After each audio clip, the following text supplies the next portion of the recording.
Yeah, we definitely have the heat and humidity coming back for the next at least Friday, and some areas could even see it for Saturday. Now for heat headlines or heat advisories and extreme heat stuff, right now we're not going to see it probably over our area because we really need to see a lot more over 100. There's cloud cover that could play in a factor. Further north, you go north of Ladysmith where the threshold is lower. That's the area that could be a concern with for more heat, and obviously the urban heat effect over in the Minneapolis area, Twin Cities areas. That's where you could probably see more of an impact. But regardless of this, it's going to be hot and humid for at least Friday, and those are your temperatures right now. Upper 70s, low 90s. This all depends on how much cloud cover sticks around. If we get less cloud cover, you can boost these temperatures up probably 3 to 4 degrees like we had today, where they were a little bit warmer. Otherwise, they may stick down in the upper 80s to near 90. Regardless, it's going to be muggy out there. That shower, maybe an opportunity to explain where that could happen too. As you look at the feel-like temperatures going throughout the noon hour, you can see we're already approaching potentially 90 in the afternoon time frame. Early afternoon, probably low 90s. As we get towards that 3 to about 6 p.m. time frame, that's when you could see the heat and sea values get close to 100, maybe exceeded across the area. But you see a lot of areas still in the mid 90s. Just depends how much sun, but there could be a few areas that hit 100 for maybe an hour. Even through the Friday evening, regardless of the temperatures, the heat and sea values are still going to be in the low 90s, so muggy through Friday evening.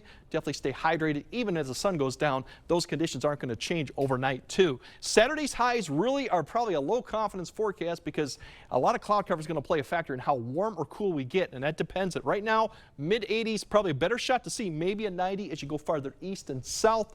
Less of a chance as you go farther north, but that just depends on how much cloud cover and the storms come through. So muggy conditions still, that'll be the main theme. Now, as for storms right now for this evening, there's still an opportunity. As you see, some are trying to develop here further south across the area. We'll have to keep an eye on this. It would be isolated activity, but that threat remains really pretty much south of I-90 and then spreads a little bit further north through about 9 to 10 p.m. So something to keep in mind of. Have your app handy and you have radar on there if anything pops up. But right now that chance would be fairly low.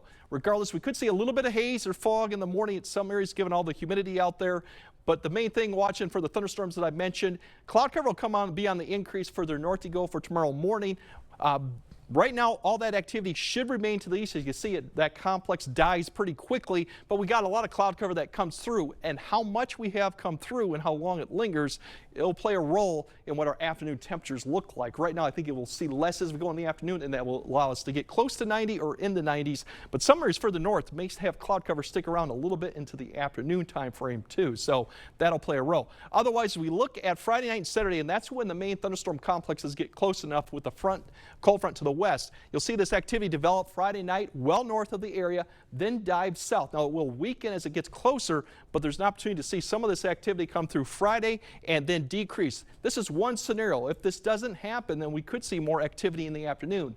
With this scenario, the severe threat would be a little bit minimized because it's coming through late morning, early afternoon with a little bit of redevelopment in the afternoon time frame. But the late afternoon and evening for most of the area, minus further south, will probably be quiet. This could change, so definitely stay tuned. Well, we got the activity. The severe threat is there depending on timing, and damaging winds would be the main threat we'll look at going forward. Once we get past that, Sunday chances are there, but I think a lot more of that will be for further southern areas. And then as we go through the early next week, we cool down gradually. Our temperatures get closer to seasonal. The dew points come back to more typical, and the humidity drops a little bit there too. So overall, it'll be more quiet as we go through next week. But stay well hydrated Friday night too, and even Saturday.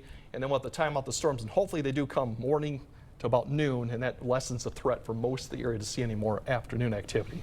But that could change, so stay tuned for updates on that. Absolutely. Water bottles if you're going to what? Brad Paisley, ZZ Top, or Daughtry on Friday night in Arcadia? Darius Rucker, Everything, all man. of them. All right, stay safe out there. Thank you, Greg.